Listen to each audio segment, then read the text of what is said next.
Break नंतर आपलं पुन्हा एकदा स्वागत आहे। तर सर आपल्याशी पुन्हा एकदा जोडले गेले। सर आता सध्या जिथे जिथे निकाल लागला आहे आणि जिथे जिथे अजूनही ट्रेंड सुरू आहे, काय वाटतं एकंदरीत देशाची परिस्थिती बघता आणि अगदी महाराष्ट्राची परिस्थिती बघता? महाराष्ट्रामध्ये तर स्पष्टपणे आता दिसतंय चित्र की आता या शेवटच्या काही फेऱ्या बाकी आहेत। शेवटच्या फेऱ्यामध्ये भारतीय जनता पक्ष 11 आणि शिंदे गट 6, अजित पवार गट 1, म्हणजे यावरनं चित्र स्पष्ट झालेलं आहे की जे फोडाफोडीचं राजकारण आहे ते फोडाफोडीच्या राजकारणाला महाराष्ट्राने नकारलेलं आहे। महाराष्ट्र या ठिकाणी या फोडाफोडीच्या राजकारणाला नाकारतो आहे। आपल्याला आठवत असेल, प्रेक्षकांना आपल्या दर्शकांना आठवत असेल की मंथन या माझ्या कार्यक्रमामध्ये, आपल्या चॅनलच्या कार्यक्रमामध्ये मी या विषयावरती चर्चा केली होती की देशाची परिस्थिती काय असेल निवडणुकीनंतरची। तर त्या परिस्थितीचं त्यावेळेला केलेलं विश्लेषण आणि आजचं विश्लेषण याच्यामध्ये फारसा काही फरक पडलेला नाही आहे। आपण बघतोय की ज्या पद्धतीनं काँग्रेस आणि ठाकरे गट आणि शरद पवार गटानं ज्या पद्धतीनं जागा मिळवलेल्या आहेत, त्या जागा मिळवताना ह्या जागा या केवळ आणि केवळ महाराष्ट्राच्या जनतेला हे जे फोडाफोडीचं राजकारण पसंत पडलेलं नाही।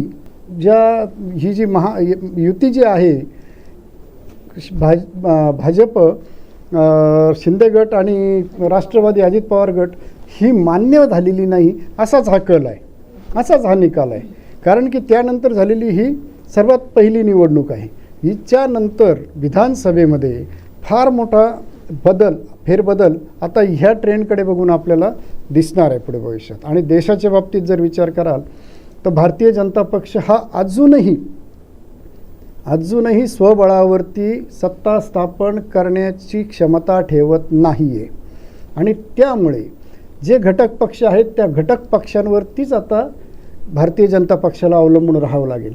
परंतु जी घटक पक्षांना फोडण्याची, घटक पक्षांना फोडून आपली सत्ता टिकवण्याची जी रणनीती भारतीय जनता पक्षानं केली होती किंवा अवलंबली होती, ती रणनीती आता त्यांच्या अंगलट येईल की काय अशी परिस्थिती आता सध्याला ती आता परिस्थिती आपल्याला या ठिकाणी दिसायला सुरुवात होईल। कारण की जे घटक पक्षांना फोडून, घटक पक्षांमध्ये मोठ्या प्रमाणात नाराजगी होती। संपूर्ण जे राज्यस्तरीय जे पक्ष आहेत किंवा स्थानिक पक्ष आहेत त्यांच्यामध्ये फार मोठ्या प्रमाणावर नाराजगी होती की भारतीय जनता पक्ष सत्तेत आल्यानंतर जे मूळ पक्ष आहेत ते पक्षांमध्ये फोडाफोड करून आपली संख्याबळ वाढवतोय किंवा युती करून तिथे सत्ता स्थापन करतोय। आता परिस्थिती अशी निर्माण होईल की जर स्वबळावरती जर भारतीय जनता पक्ष हा जर स्वबळावरती जर निवडणूक सरकार बनवू शकत नसेल, तर जे घटक पक्ष आहेत किंवा स्थानिक पक्ष जे आहेत, स्थानिक राज्यांमधील जे पक्ष आहेत ते पक्ष पुढे या सरकारला, बनणाऱ्या सरकारला खरोखर मदत करतील का भाजपच्या, हा एक मोठा प्रश्न या ठिकाणी निर्माण होतोय। जो नितीश कुमार आणि चंद्रबाबू नायडू जे आहेत, चंद्रबाबू नायडूंनी अजूनपर्यंत स्पष्टीकरण दिलेलं नाही किंवा ते काही स्पष्ट व्यक्त झालेले नाही आहेत। परंतु त्यांचा कल देखील इंडिया आघाडीकडे होता, हे मात्र आपल्याला या ठिकाणी सांगता येईल। दुसरी बाब अशी की जे नितीश कुमारांची रणनीती आपण आत्तापर्यंत पाहिलेली आहे।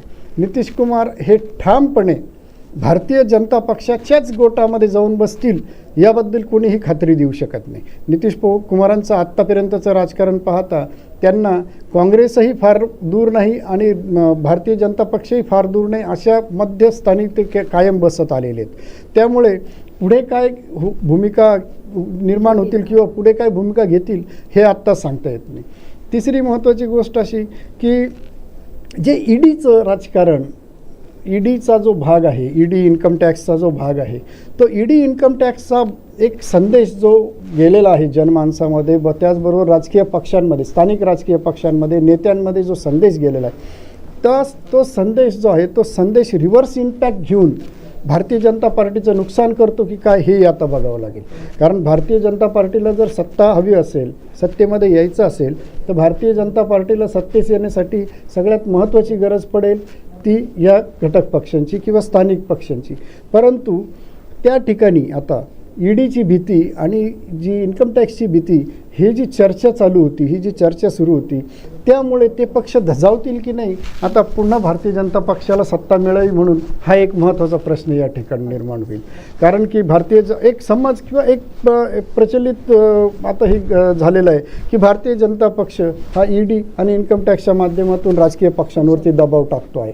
आता भारतीय जनता पक्ष जर अशा पद्धतीचा दबाव टाकतो आहे असा संदेश ह्या पक्षांमध्ये पोहोचलेला असल्यामुळे हे पक्ष आता पुढे काय भूमिका घेतील, भारतीय जनता पक्ष परत सत्तेत यावा म्हणून मदत करतील की इंडिया आघाडीला मदत करतील, हे या ठिकाणी सगळ्यात मोठं बघण्याजोगं असेल. अगदीच अनेक माध्यमातून ह्या गोष्टीवर आरोप होत होतो की ईडीचं राजकारण जे आहे ते भाजप खेळत आहे. हा आरोप सतत त्यांच्यावर वेगवेगळ्या माध्यमातून लावला जातो आहे आणि ते कुठेतरी ती धास्ती इतर पक्षांच्या मनात आहे आणि त्यामुळे त्यानुसारच पुढेचं पाऊल उचलतील हे नक्कीच आहे. सर आता ही जी परिस्थिती आपण म्हणतो ईडीची परिस्थिती, आता इलेक्ट्रोल हे जे झालेलं आहे स्कॅम, आता स्कॅम म्हणता त्याला बरेचसे राजकीय पक्ष, तर हे जे काही घडलेलं आहे ह्या सगळ्या गोष्टी ज्या आहेत, या सगळ्या बाबी, कारण की ज्या पक्षांना मिळणारा निधी जो आहे तो निधीच्या बाबतीत सुद्धा अनेक ठिकाणी रिस्ट्रिक्शन्स भारतीय जनता पक्षाने आणले, असं मला एका राजकीय पक्षाच्या नेत्यांनी माझ्याशी बोलताना सांगितलं होतं की आमचा जो पक्षनिधी मिळतो आम्हाला, तो पक्षनिधी किंवा डोनेशन जे मिळतं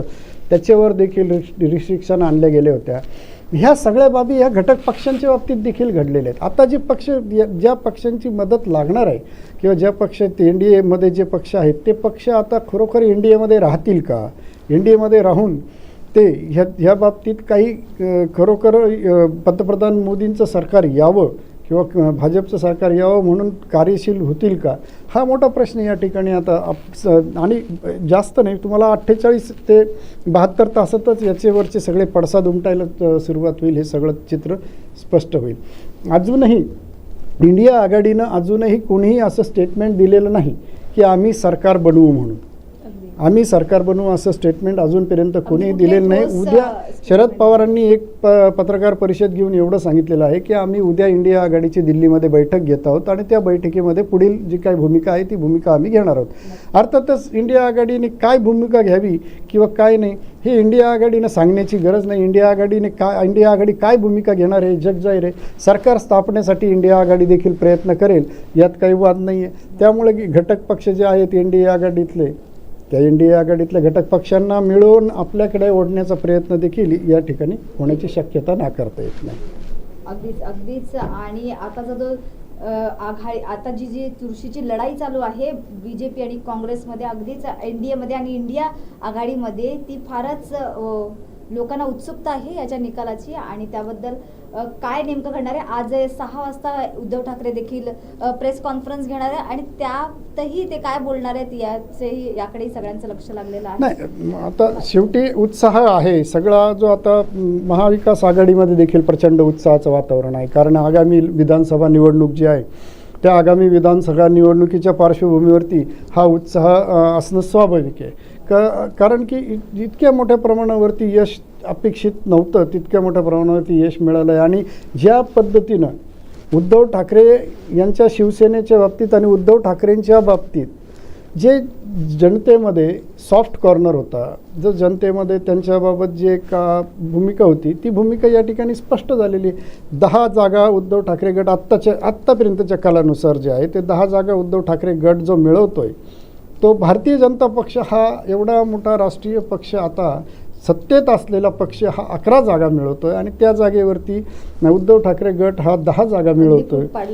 अगदी फूट पाडल्यानंतर देखील, एवढी फाटाफूट केल्यानंतर देखील, तर निश्चितच उद्धव ठाकरे गटाचं एक खूप मोठं यश मानलं पाहिजे आणि त्या यशाचे शिल्पकार स्वतः उद्धव ठाकरेच आहेत हे आणि यात आणखीन एक महत्त्वाची गोष्ट की फार क्वचित बघायला मिळेल असा प्रकार यावेळेला घडला की महाविकास आघाडीमधले जेही घटक पक्ष होते ते सर्व घटक पक्ष अक्षरशः सचोटीनं प्रत्येक घटक पक्षाच्या मदतीला धावले. म्हणजे काँग्रेसच्या जे काही कार्यकर्ते होते त्यांनी सचोटीनं ठाकरे गटाचा प्रचार केला राष्ट्रवादी काँग्रेसचे जे कार्यकर्ते होते त्यांनी सचोटीनं ठाकरे गटाचा प्रचार केला. ठाकरे गटाच्या कार्यकर्त्यांनी सचोटीनं काँग्रेस आणि राष्ट्रवादी शरद पवार गटाच्या उमेदवारांचा प्रचार केला. त्यामुळे ही सगळी जे आहे ते आता ही जी एकी आहे हे चित्र पण राष्ट्रीय पातळीवर चाललंय. हे जे चित्र आहे महाराष्ट्रातलं, हे महाराष्ट्रातलं चित्र राष्ट्रीय पातळीवर चाललेलं आहे. हा फक्त महाराष्ट्रापुरताचा आपण विचार करू नये, हा विचार संपूर्ण देशापुरता जाईल आता. कारण काय आहे की महाविकास आघाडीनं ज्या पद्धतीने एकोप्यानं महाराष्ट्रात लढा दिला आहे आणि तो जो लढा दिलेला आहे त्या लढ्याचं जे ह्या विजयात रूपांतर झालं आहे, त्यामुळे एक आश्वासक परिस्थिती निर्माण झालेली आहे की इंडिया आघाडी एकमेकाच्या बरोबर राहून एक आश्वासक स्थिती तयार झालेली आहे की एकमेकाबरोबर राहून हे सत्ता स्थापन करू शकतील. आणि हे उदाहरण आहे महाराष्ट्रातलं की महाराष्ट्रामध्ये अशा प्रकारचं एवढ्या मोठ्या प्रमाणावर तुटफूट होऊन देखील अशा प्रकारे हे एकत्र येऊन मोठ्या प्रमाणावर यश मिळवू शकतात. अगदी सर, बारामतीमध्ये ही सुप्रियाताई सुळे आता विजयी झालेल्या आहेत. त्याचबरोबर अमरावतीमध्ये जो आहे तो नवनीत राणांचा पराभव झालेला आहे. सर, याबद्दल काय म्हणाल? कारण त्यांच्या एवढा आत्मविश्वास त्यांच्या कार्यकर्त्यांचा म्हणा किंवा त्यांच्या समर्थकांचा नाही, त्यांच्या विजयाच्या अगोदरच 2 दिवसांपासून त्यांचे बॅनर लागले जात होते, मात्र आता त्यांचा पराभव झाला. हाच मुद्दा काल तुम्हीच मला वाटतं फोनो घेतला होता आपल्या एका रिपोर्टरचा आणि त्यांनी काल सांगितलं त्या फोनोमध्ये की ही जी परिस्थिती आहे नवनीत राणांची ती आज जरी ते लाडू काल तो सांगत होता आपल्याला की बॅनर लावलेले आहेत विजयाचे, लाडू तयार करायची तयारी, लाडूची तयारी सुरू झालेली आहे, असं झालेलं आहे तसं झालेलं आहे. पण त्यांनी सांगितलं पण सर ही परिस्थिती अशी राहील याची मला सुद्धा खात्री वाटत नाही.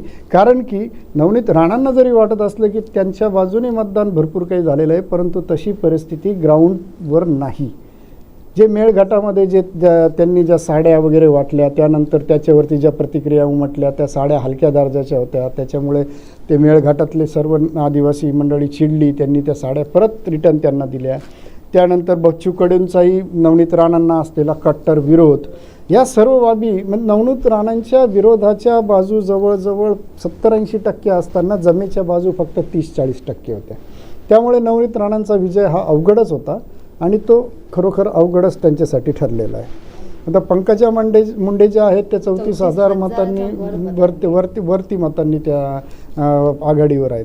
परंतु आता ही जी फेरी आहे याच्या पुढे हे लीड तुटणं आता शक्य नाही आहे, याच्या पुढे हे लीड तुटणार नाही. आता भारतीय जनता पक्ष जो आहे, भारतीय जनता पक्ष अजून देखील 241 वरती केंद्रात अडकलेला आहे आणि भारतीय जनता पक्ष स्वबळावर सत्ता स्थापन करू शकत नाही आहे. त्यामुळे 400ची वल्गना किंवा 400चा नारा देणारा भारतीय जनता पक्ष जर स्वबळावरती 272 जागा मिळवू शकत नसेल तर त्यांनी सरकार बनवताना विचार केला पाहिजे की आपण कुठे चुकलो आहोत आणि कुठे आपण काय गोष्टीत कमी पडलो आहोत. त्यांनी या गोष्टीचा विचार करायला हवा. कारण सोशल मीडिया म्हणू नका किंवा इतर पक्षांमध्ये फूट पाडणं म्हणू नका, त्यांनी अगदी साम दाम दंडभेद जशी त्यांची रणनीती असते नेहमीच त्याप्रमाणे त्यांनी सगळे प्रयत्न केले, मात्र तरीही त्यांचा आकडा जो आहे तो 241च्या वर, 242 ते 245च्या वर जात नाहीये बराच वेळ झाला आणि तिथेच तो अडकला आहे. त्यामुळे नक्कीच त्यांना स्वबळावर आत्मपरीक्षण करणं गरजेचं आहे. आज तुम्ही 2 टर्म सरकारमध्ये आहात, 2 टर्म सरकारमध्ये आहात, तुम्ही जगद्गुरू आहात असं सांगत आहात. तुम्ही सांगत आहात की तुम्ही जगद्गुरू आहात, तुम्ही देशाला जगद्गुरू म्हणून स्वतःला बनवलं आहे, देशालाही जगद्गुरू म्हणून बनवण्याचं तुम्ही सांगत आहात. देशाची अर्थव्यवस्था तुम्ही फार उच्च कोटीला नेली असंही सांगत आहात. त्याच वेळेला तुम्ही ज्या पद्धतीनं एवढं सेटबॅक तुम्हाला बसतो याचं कारण काय, याचा निश्चित विचार केला गेला पाहिजे. प्रत्येक राज्यामध्ये सत्तेसाठी म्हणून तुम्ही ज्या प्रकारे ऑपरेशन कमळ चालवलं, ऑपरेशन लोटस चालवलं, त्यानंतर तिथली सरकारं फोडली, स्थानिक पक्ष आहेत त्यांच्यामध्ये फाटाफूट पाडून तुम्ही त्या राज्यांमध्ये सत्ता स्थापन केली. परंतु तुम्ही सत्ता स्थापन केल्यानंतर तुम्ही त्या जनतेला दिलं काय त्याचं? ज्या वेळेला तुम्ही फाटाफूट करून तोडफोड करून तुम्ही सत्ता स्थापन करता. सत्ता स्थापन केल्यानंतर निदान त्या राज्याच्या जनतेचा हितार्थ तुम्ही काही कार्यक्रम राबवलेत का? त्या जनतेच्या हिताचे काही कार्यक्रम तुम्ही केलेत का? याच्यावरती बऱ्याचशा गोष्टी अवलंबून असतात. परंतु केवळ एकमेकाला पाण्यात पाहणं, एकमेकावरती टोलवाटोली करणं, राजकीय भाष्य करीत राहणं, यावरती सरकार टिकत नसतात. प्रत्यक्ष ग्राउंडवर तुम्ही काय कामं केली याच्यावरती सरकार टिकत असतात. आणि तुम्ही केंद्रात जरी सरकार असलं, केंद्र सरकार जो दिखाऊपणा असतो त्यापेक्षा जास्त तुम्ही प्रत्यक्षात महागाईच्या बाबतीत काय निर्णय घेतले, तुम्ही शेतकऱ्यांच्या बाबतीत काय निर्णय घेतले, तुम्ही मध्यमवर्गीयांच्या बाबतीत काय निर्णय घेतले. मणिपूर मधल्या जे हे आहेत मणिपूरची घटना घ्या, त्यांनी वाच्यता केली नाही, कुठेच बोलले नाहीयेत. सतत त्यांच्यावर या गोष्टीवरून विरोधकांकडून घात केला जात होता, जनतेकडून घात केला जात होता. मात्र यासारखे अनेक प्रसंग, अनेक घटना आहेत की अनेक गोष्टी आहेत की ज्या बाबतीत वेळीच सावध होणं गरजेचं होतं, वेळीच जनतेच्या प्रश्नांना दिशा देणं गरजेचं होतं, त्यांची कामं होणं गरजेचं होतं. परंतु तुम्ही ते केलं नाही.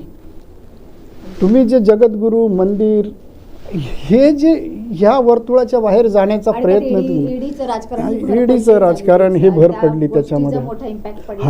हा जो भाग आहे या भागाचा हा एक प्रकारचा सेटबॅक आहे. त्याला हा फार मोठा सेटबॅक, कलंक नाही म्हणता येणार त्याला, सेटबॅक म्हणजे पिछेहाट जी आज झालेली आहे. आज ही जी पिछेहाट झालेली आहे ही पिछेहाट या कारणांमुळे झालेली आहे. आणि उघड आहे, तुम्ही पेट्रोल दर बघा, त्याच्यानंतर अगदी सामान्य मध्यमवर्गीय युवक जो आज IT क्षेत्रामधल्या युवकांशी आम्ही मध्यंतरी निवडणुकीच्या संदर्भामध्ये चर्चा केली त्यावेळेला ते सांगत होते की टॅक्स मला पूर्ण माझं जीवन टॅक्समध्ये चाललेलं आहे. पगारावरती टॅक्स, रोडवर आलं तर टोलचा टॅक्स, मार्केटमध्ये गेलं तर GST आहेच, प्रत्येक गोष्टीला टॅक्स. म्हणजे तो युवक जो IT क्षेत्रातला युवक होता तो सांगत होता, sir my life whole life is a taxable life. म्हणजे माझ्या जन्माला येतो तेव्हापासून टॅक्स, तर मेल्यानंतर सुद्धा टॅक्स, अशी परिस्थिती. ह्या सगळ्या गोष्टी हे युवक मतदान जास्त होतं आणि या युवक मतदारांनी या सगळ्या गोष्टींना अगदी विचारपूर्वक उत्तर दिलेलं दिसतंय. हे जे उत्तर आहे हे अगदी विचारपूर्वक दिलेलं उत्तर आहे. सुजाण आहे, सध्याचा युवक आहे असं म्हणायला हरकत नाहीये. फार विचार करून अभ्यासपूर्ण निर्णय घेतले. त्यावेळेस 30% तुम्ही जसं म्हणता सत्तेत येताना सगळ्यात महत्त्वाची बाब ही आहे की तुम्ही सत्तेत येताना केवळ सत्ता मिळावी एवढाच उद्देश न ठेवता त्या सत्तेचा वापर जनतेसाठी तुम्ही काय केला, त्या सत्तेच्या माध्यमातून जनहितार्थ तुम्ही काय कार्यक्रम केलेत, जनतेच्या हितासाठी तुम्ही काय केलं. सामान्यतः सर्वात प्रत्येक ठिकाणचा महत्त्वाचा प्रश्न असतो महागाई. त्या महागाईच्या बाबत तुम्ही काय निर्णय घेतले, बेरोजगारीच्या बाबत तुम्ही काय निर्णय घेतले.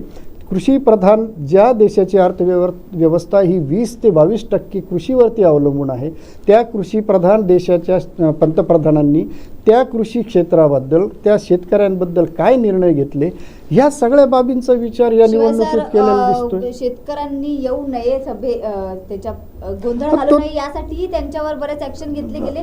त्याचाही फार इफेक्ट पडला पंजाबमध्ये. जो हाच जो प्रकार आहे की तुम्ही एखाद्या आतंकवाद्यांसारखी किंवा दहशतवाद्यांसारखी त्यांना ती ट्रीटमेंट, हा जो प्रकार आहे, हाच प्रकार तुम्ही शेतकऱ्यांसाठी काय केलं. तुम्ही शेतकऱ्यांसाठी काही करू शकला नाहीत, युवक वर्गासाठी काही करू शकला नाहीत. तुम्ही ज्या पद्धतीनं बाकीची बेरोजगारीच्या समस्या आहेत त्याच्यामध्ये तुम्ही काही करू शकला नाहीत. महागाई कमी करू शकला नाहीत ना. तुम्ही प्रगतशील असे काही उपक्रम देऊ शकलात. मोठ्या इंडस्ट्रीज देशामध्ये आणू शकला नाहीत. ह्या सगळ्या गोष्टी ज्या आहेत या सगळ्या गोष्टींचा विचार हा या निवडणुकीमध्ये मतदारांनी केलेला दिसतोय आणि त्याचा हा परिपाक आहे. आपण एक छोटासा ब्रेक घेऊयात आणि यानंतर थोड्याच वेळात आपण पुन्हा या विषयावर चर्चा करू. आपल्याला आठवत असेल, प्रेक्षकांना, आपल्या दर्शकांना आठवत असेल की मंथन या माझ्या कार्यक्रमामध्ये, आपल्या चॅनलच्या कार्यक्रमामध्ये मी या विषयावरती चर्चा केली होती की देशाची परिस्थिती काय असेल निवडणुकीनंतरची.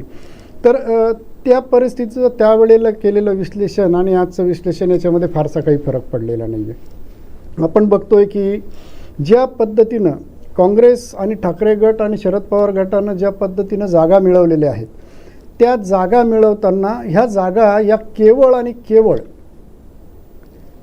महाराष्ट्राच्या जनतेला हे जे फोडाफोडीचं राजकारण पसंत पडलेलं नाही आणि ही जी युती जी आहे भाजप शिंदे गट आणि राष्ट्रवादी अजित पवार गट ही मान्य झालेली नाही, असाच हा कल आहे, असाच हा निकाल आहे.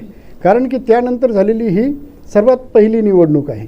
हिच्यानंतर विधानसभेमध्ये फार मोठा फेरबदल आता ह्या ट्रेंडकडे बघून आपल्याला दिसणार आहे पुढे भविष्यात. आणि देशाच्या बाबतीत जर विचार कराल तर भारतीय जनता पक्ष हा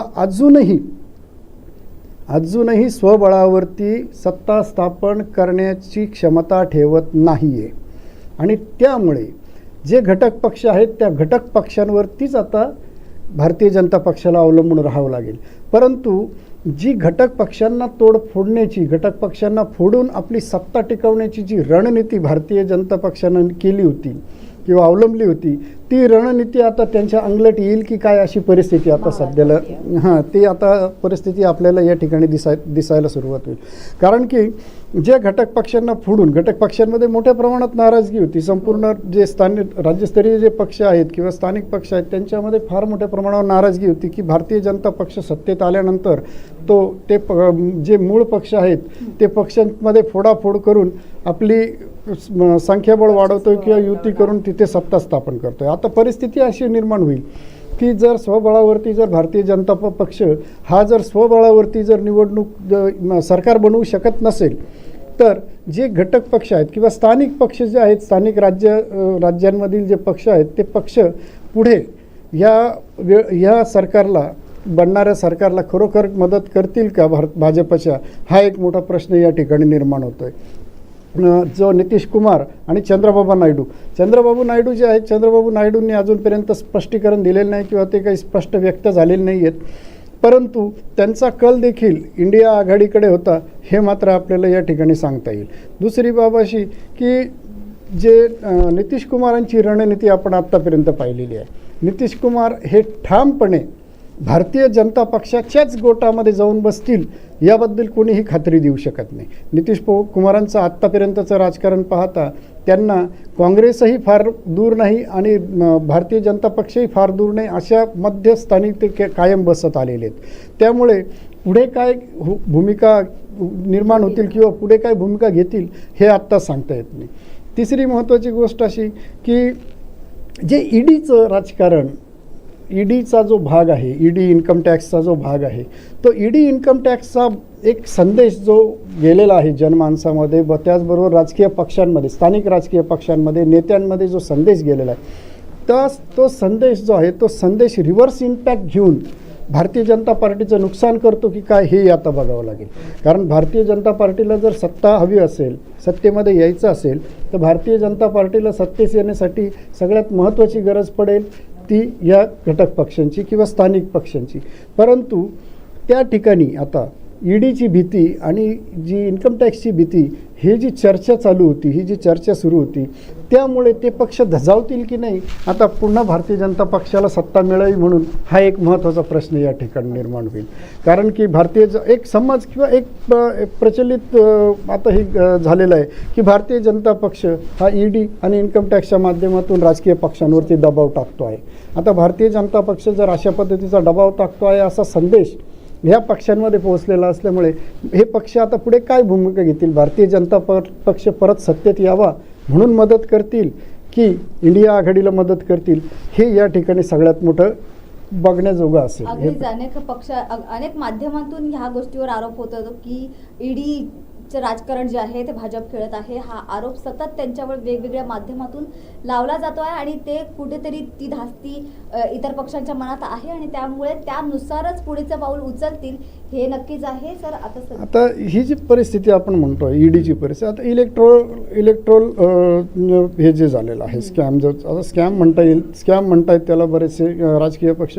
तर हे जे काही घडलेलं आहे ह्या सगळ्या गोष्टी ज्या आहेत, या सगळ्या बाबी, कारण की ज्या पक्षांना मिळणारा निधी जो आहे तो निधीच्या बाबतीत सुद्धा अनेक ठिकाणी रिस्ट्रिक्शन्स भारतीय जनता पक्षाने आणले, असं मला एका राजकीय पक्षाच्या नेत्यांनी माझ्याशी बोलताना सांगितलं होतं की आमचा जो पक्षनिधी मिळतो आम्हाला, तो पक्षनिधी किंवा डोनेशन जे मिळतं त्याच्यावर देखील रिस्ट्रिक्शन आणल्या गेल्या होत्या.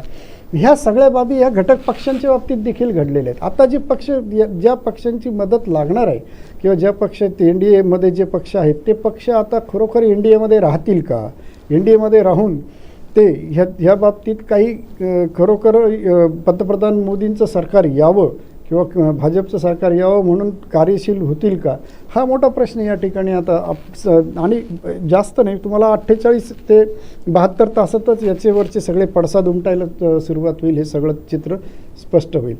अजूनही इंडिया आघाडीनं अजूनही कोणीही असं स्टेटमेंट दिलेलं नाही की आम्ही सरकार बनवू म्हणून.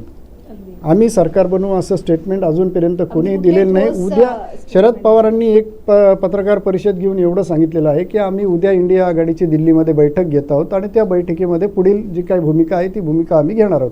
अर्थातच इंडिया आघाडीने काय भूमिका घ्यावी किंवा काय नाही हे इंडिया आघाडीनं सांगण्याची गरज नाही. इंडिया आघाडी काय भूमिका घेणार आहे जग जाहीर आहे.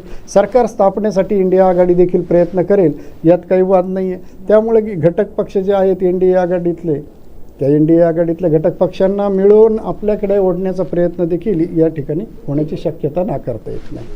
अगदीच. आणि आताचा जो आघाडी आता जी चुरशीची लढाई चालू आहे बीजेपी आणि काँग्रेसमध्ये, अगदीच एनडीएमध्ये आणि इंडिया आघाडीमध्ये, ती फारच लोकांना उत्सुकता आहे याच्या निकालाची आणि त्याबद्दल काय नेमकं घडणार आहे. आज 6 वाजता उद्धव ठाकरे देखील प्रेस कॉन्फरन्स घेणार आहे आणि त्यातही ते काय बोलणार आहेत याकडेही सगळ्यांचं लक्ष लागलेलं आहे. नाही, आता शेवटी उत्साह आहे सगळा जो आता महाविकास आघाडीमध्ये देखील प्रचंड उत्साहाचं वातावरण आहे. कारण आगामी विधानसभा निवडणूक जी आहे त्या आगामी विधानसभा निवडणुकीच्या पार्श्वभूमीवरती हा उत्साह असणं स्वाभाविक आहे. कारण की इतक्या मोठ्या प्रमाणावरती यश अपेक्षित नव्हतं, तितक्या मोठ्या प्रमाणावरती यश मिळालं आहे. आणि ज्या पद्धतीनं उद्धव ठाकरे यांच्या शिवसेनेच्या बाबतीत आणि उद्धव ठाकरेंच्या बाबतीत जे जनतेमध्ये सॉफ्ट कॉर्नर होता, जो जनतेमध्ये त्यांच्याबाबत जे का भूमिका होती ती भूमिका या ठिकाणी स्पष्ट झालेली आहे. 10 जागा उद्धव ठाकरे गट आत्तापर्यंतच्या कालानुसार जे आहे ते 10 जागा उद्धव ठाकरे गट जो मिळवतोय तो भारतीय जनता पक्ष हा एवढा मोठा राष्ट्रीय पक्ष, आता सत्तेत असलेला पक्ष हा 11 जागा मिळवतोय आणि त्या जागेवरती उद्धव ठाकरे गट हा 10 जागा मिळवतोय. अगदी फूट पाडल्यानंतर देखील, एवढी फाटाफूट केल्यानंतर देखील, तर निश्चितच उद्धव ठाकरे गटाचं एक खूप मोठं यश मानलं पाहिजे. आणि त्या यशाचे शिल्पकार स्वतः उद्धव ठाकरेच आहेत हे आणि यात आणखीन एक महत्त्वाची गोष्ट की फार क्वचित बघायला मिळेल असा प्रकार यावेळेला घडला की महाविकास आघाडीमधले जेही घटक पक्ष होते ते सर्व घटक पक्ष अक्षरशः सचोटीनं प्रत्येक घटक पक्षाच्या मदतीला धावले. म्हणजे काँग्रेसच्या जे काही कार्यकर्ते होते त्यांनी सचोटीनं ठाकरे गटाचा प्रचार केला. राष्ट्रवादी काँग्रेसचे जे कार्यकर्ते होते त्यांनी सचोटीनं ठाकरे गटाचा प्रचार केला. ठाकरे गटाच्या कार्यकर्त्यांनी सचोटीनं काँग्रेस आणि राष्ट्रवादी शरद पवार गटाच्या उमेदवारांचा प्रचार केला. त्यामुळे ही सगळी जी आहे ते आता ही जी एकी आहे हे चित्र पण राष्ट्रीय पातळीवर चाललंय. हे जे चित्र आहे महाराष्ट्रातलं, हे महाराष्ट्रातलं चित्र राष्ट्रीय पातळीवर चाललेलं आहे. हा फक्त महाराष्ट्रापुरताचा आपण विचार करू नये, हा संपूर्ण देशापुरता जाईल आता. कारण काय आहे की महाविकास आघाडीनं ज्या पद्धतीने एकोप्यानं महाराष्ट्रात लढा दिला आहे आणि तो जो लढा दिलेला आहे त्या लढ्याचं जे ह्या विजयात रूपांतर झालं आहे, त्यामुळे एक आश्वासक परिस्थिती निर्माण झालेली आहे की इंडिया आघाडी एकमेकाच्या बरोबर राहून एक आश्वासक स्थिती तयार झालेली आहे की एकमेकाबरोबर राहून हे सत्ता स्थापन करू शकतील. आणि हे उदाहरण आहे महाराष्ट्रातलं की महाराष्ट्रामध्ये अशा प्रकारचं एवढ्या मोठ्या प्रमाणावर तुटफूट होऊन देखील अशा प्रकारे एकत्र येऊन मोठ्या प्रमाणावर यश मिळवू शकतात. अगदी सर, बारामतीमध्ये ही सुप्रियाताई सुळे आता विजयी झालेल्या आहेत. त्याचबरोबर अमरावतीमध्ये जो आहे तो नवनीत राणांचा पराभव झालेला आहे. सर, याबद्दल काय म्हणाल? कारण त्यांच्या एवढा आत्मविश्वास त्यांच्या कार्यकर्त्यांचा म्हणा किंवा त्यांच्या समर्थकांचा नाही, त्यांच्या विजयाच्या अगोदरच 2 दिवसांपासून त्यांचे बॅनर लागले जात होते, मात्र आता पराभव झाला. हाच मुद्दा काल तुम्हीच मला वाटतं फोनो घेतला होता आपल्या एका रिपोर्टरचा आणि त्यांनी काल सांगितलं त्या फोनोमध्ये की ही जी परिस्थिती आहे नवनीत राणांची ती आज जरी ते लाडू काल तो सांगत होता आपल्याला की बॅनर लावलेले आहेत विजयाचे, लाडू तयार करायची तयारी, लाडूची तयारी सुरू झालेली आहे, असं झालेलं आहे तसं झालेलं आहे. पण त्यांनी सांगितलं पण सर ही परिस्थिती अशी राहील याची मला सुद्धा खात्री वाटत नाही. कारण की नवनीत राणांना जरी वाटत असलं की त्यांच्या बाजूने मतदान भरपूर काही झालेलं आहे, परंतु तशी परिस्थिती ग्राउंडवर नाही. जे मेळघाटामध्ये त्यांनी ज्या साड्या वगैरे वाटल्या, त्यानंतर त्याच्यावरती ज्या प्रतिक्रिया उमटल्या, त्या साड्या हलक्या दर्जाच्या होत्या, त्याच्यामुळे ते मेळघाटातले सर्व आदिवासी मंडळी चिडली. त्यांनी त्या साड्या परत रिटर्न त्यांना दिल्या. त्यानंतर बच्चू कडूंचाही नवनीत राणांना असलेला कट्टर विरोध, या सर्व बाबी म्हणजे नवनीत राणांच्या विरोधाच्या बाजू जवळजवळ 70-80% असताना जमेच्या बाजू फक्त 30-40% होत्या. त्यामुळे नवनीत राणांचा विजय हा अवघडच होता आणि तो खरोखर अवघडच त्यांच्यासाठी ठरलेला आहे. आता पंकजा मुंडे ज्या आहेत त्या 34,000 मतांनी वरती मतांनी त्या आघाडीवर आहेत. परंतु आता ही जी फेरी आहे याच्या पुढे हे लीड तुटणं आता शक्य नाही आहे. याच्या पुढे हे लीड तुटणार नाही. आता भारतीय जनता पक्ष जो आहे, भारतीय जनता पक्ष अजून देखील 241 वरती केंद्रात अडकलेला आहे आणि भारतीय जनता पक्ष स्वबळावर सत्ता स्थापन करू शकत नाही आहे. त्यामुळे 400ची वल्गना किंवा 400चा नारा देणारा भारतीय जनता पक्ष जर स्वबळावरती 272 जागा मिळवू शकत नसेल तर त्यांनी सरकार बनवताना विचार केला पाहिजे की आपण कुठे चुकलो आहोत आणि कुठे आपण काय गोष्टीत कमी पडलो आहोत. नक्कीच त्यांनी या गोष्टीचा विचार करायला हवा. कारण सोशल मीडिया म्हणू नका किंवा इतर पक्षांमध्ये फूट पाडणं म्हणू नका, त्यांनी अगदी साम दाम दंडभेद जशी त्यांची रणनीती असते नेहमीच त्याप्रमाणे त्यांनी सगळे प्रयत्न केले. मात्र तरीही त्यांचा आकडा जो आहे तो 241च्या वर, 242 ते 245च्या वर जात नाहीये बराच वेळ झाला आणि तिथेच तो अडकला आहे. त्यामुळे नक्कीच त्यांना स्वबळावर आत्मपरीक्षण करणं गरजेचं आहे. आज तुम्ही 2 टर्म सरकारमध्ये आहात, 2 टर्म सरकारमध्ये आहात, तुम्ही जगद्गुरू आहात असं सांगत आहात. तुम्ही सांगत आहात की तुम्ही जगद्गुरू आहात, तुम्ही देशाला जगद्गुरू म्हणून स्वतःला बनवलं आहे, देशालाही जगद्गुरू म्हणून बनवण्याचं तुम्ही सांगत आहात.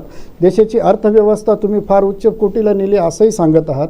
त्याच वेळेला तुम्ही ज्या पद्धतीनं एवढं सेटबॅक तुम्हाला बसतो याचं कारण काय, याचा निश्चित विचार केला गेला पाहिजे. प्रत्येक राज्यामध्ये सत्तेसाठी म्हणून तुम्ही ज्या प्रकारे ऑपरेशन कमळ चालवलं, ऑपरेशन लोटस चालवलं, त्यानंतर तिथली सरकारं फोडली, स्थानिक पक्ष आहेत त्यांच्यामध्ये फाटाफूट पाडून तुम्ही त्या राज्यांमध्ये सत्ता स्थापन केली. परंतु तुम्ही सत्ता स्थापन केल्यानंतर तुम्ही त्या जनतेला दिलं काय त्याचं? ज्या वेळेला तुम्ही फाटाफूट करून तोडफोड करून तुम्ही सत्ता स्थापन करता, सत्ता स्थापन केल्यानंतर निदान त्या राज्यातल्या जनतेचा हितार्थ तुम्ही काही कार्यक्रम राबवलेत का? त्या जनतेच्या हिताचे काही कार्यक्रम तुम्ही केलेत का? याच्यावरती बऱ्याचशा गोष्टी अवलंबून असतात. परंतु केवळ एकमेकाला पाण्यात पाहणं, एकमेकावरती टोलवाटोली करणं, राजकीय भाष्य करीत राहणं यावरती सरकार टिकत नसतात. प्रत्यक्ष ग्राउंडवर तुम्ही काय कामं केली याच्यावरती सरकार टिकत असतात. आणि तुम्ही केंद्रात जरी सरकार असलं, केंद्र सरकार जो दिखाऊपणा असतो त्यापेक्षा जास्त तुम्ही प्रत्यक्षात महागाईच्या बाबतीत काय निर्णय घेतले, तुम्ही शेतकऱ्यांच्या बाबतीत काय निर्णय घेतले, तुम्ही मध्यमवर्गीयांच्या बाबतीत काय निर्णय घेतले. मणिपूर मधल्या जे हे आहेत मणिपूरची घटना घ्या, त्यांनी वाच्यता केली नाही, कुठेच बोलले नाहीयेत. सतत त्यांच्यावर या गोष्टीवरून विरोधकांकडून घात केला जात होता, जनतेकडून घात केला जात होता. मात्र यासारखे अनेक प्रसंग, अनेक घटना आहेत की अनेक गोष्टी आहेत की ज्या बाबतीत वेळीच सावध होणं गरजेचं होतं, वेळीच जनतेच्या प्रश्नांना दिशा देणं गरजेचं होतं, त्यांची कामं होणं गरजेचं होतं. परंतु तुम्ही ते केलं नाही. तुम्ही जे जगद्गुरू मंदिर हे जे ह्या वर्तुळाच्या बाहेर जाण्याचा प्रयत्न, ईडीचं राजकारण हे भर पडली त्याच्यामध्ये. हा जो भाग आहे या भागाचा हा एक प्रकारचा सेटबॅक आहे. त्याला हा फार मोठा सेटबॅक, कलंक नाही म्हणता येणार त्याला, सेटबॅक म्हणजे पिछेहाट जी आज झालेली आहे. आज ही जी पिछेहाट झालेली आहे ही पिछेहाट या कारणांमुळे झालेली आहे. आणि उघड आहे, तुम्ही पेट्रोल दर बघा, त्याच्यानंतर अगदी सामान्य मध्यमवर्गीय युवक जो आज IT क्षेत्रामधल्या युवकांशी आम्ही मध्यंतरी निवडणुकीच्या संदर्भामध्ये चर्चा केली त्यावेळेला ते सांगत होते की टॅक्स मला पूर्ण माझं जीवन टॅक्समध्ये चाललेलं आहे. पगारावरती टॅक्स, रोडवर आलं तर टोलचा टॅक्स, मार्केटमध्ये गेलं तर GST आहेच, प्रत्येक गोष्टीला टॅक्स. म्हणजे तो युवक जो IT क्षेत्रातला युवक होता तो सांगत होता, sir my life whole life is a taxable life. म्हणजे माझ्या जन्माला येतो तेव्हापासून टॅक्स तर मेल्यानंतर सुद्धा टॅक्स, अशी परिस्थिती. ह्या सगळ्या गोष्टी हे युवक मतदान जास्त होतं आणि या युवक मतदारांनी या सगळ्या गोष्टींना अगदी विचारपूर्वक उत्तर दिलेलं दिसतं. हे जे उत्तर आहे हे अगदी विचारपूर्वक दिलेलं उत्तर आहे. अगदी सुजाण आहे, सध्याचा युवक आहे असं म्हणायला हरकत नाहीये. फार विचार करून अभ्यासपूर्ण निर्णय घेतलेत यावेळेस. 30% तुम्ही जसं म्हणता सत्तेत येताना सगळ्यात महत्त्वाची बाब ही आहे की तुम्ही सत्तेत येताना केवळ सत्ता मिळावी एवढाच उद्देश न ठेवता त्या सत्तेचा वापर जनतेसाठी तुम्ही काय केला, त्या सत्तेच्या माध्यमातून जनहितार्थ तुम्ही काय कार्यक्रम केलेत, जनतेच्या हितासाठी तुम्ही काय केलं. सामान्यतः सर्वात प्रत्येक ठिकाणचा महत्त्वाचा प्रश्न असतो महागाई. त्या महागाईच्या बाबत तुम्ही काय निर्णय घेतले, बेरोजगारीच्या बाबत तुम्ही काय निर्णय घेतले. कृषीप्रधान ज्या देशाची अर्थव्यवस्था ही 20 ते 22% कृषीवरती अवलंबून आहे, त्या कृषीप्रधान देशाच्या पंतप्रधानांनी त्या कृषी क्षेत्राबद्दल, त्या शेतकऱ्यांबद्दल काय निर्णय घेतले, ह्या सगळ्या बाबींचा विचार या निवडणुकीत केलेला दिसतोय. शेतकऱ्यांनी येऊ नये त्याच्या गोंधळ घालू नये यासाठी त्यांच्यावर बरेच ऍक्शन घेतले गेले. त्याचाही फार impact पडला पंजाबमध्ये जो हाच जो प्रकार आहे की तुम्ही एखाद्या आतंकवाद्यांसारखी किंवा दहशतवाद्यांसारखी त्यांना ती ट्रीटमेंट, हा जो प्रकार आहे, हाच प्रकार तुम्ही शेतकऱ्यांसाठी काय केलं. तुम्ही शेतकऱ्यांसाठी काही करू शकला नाहीत, युवक वर्गासाठी काही करू शकला नाहीत. तुम्ही ज्या पद्धतीनं बाकीची बेरोजगारीच्या समस्या आहेत त्याच्यामध्ये तुम्ही काही करू शकला नाहीत. महागाई कमी करू शकला नाहीत ना. तुम्ही प्रगतशील असे काही उपक्रम देऊ शकलात. मोठ्या इंडस्ट्रीज देशामध्ये आणू शकला नाहीत. ह्या सगळ्या गोष्टी ज्या आहेत, या सगळ्या गोष्टींचा विचार हा या निवडणुकीमध्ये मतदारांनी केलेला दिसतोय आणि त्याचा हा परिपाक आहे. अगदीच